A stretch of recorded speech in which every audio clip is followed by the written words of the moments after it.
Vou falar para vocês aqui sobre uma moto que eu uso, uma motocross, uma RX 300 2021.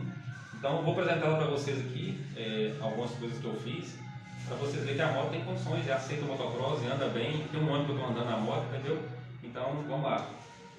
Essa é minha moto de uso particular, essa não tenho para venda por enquanto, gostei muito da moto, preparei ela, um ano de melhorias aí.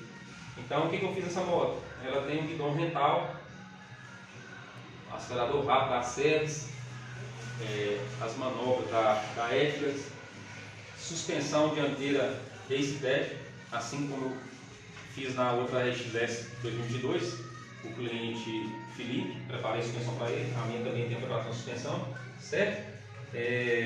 Carburador, bem bacana, o carburador dela é um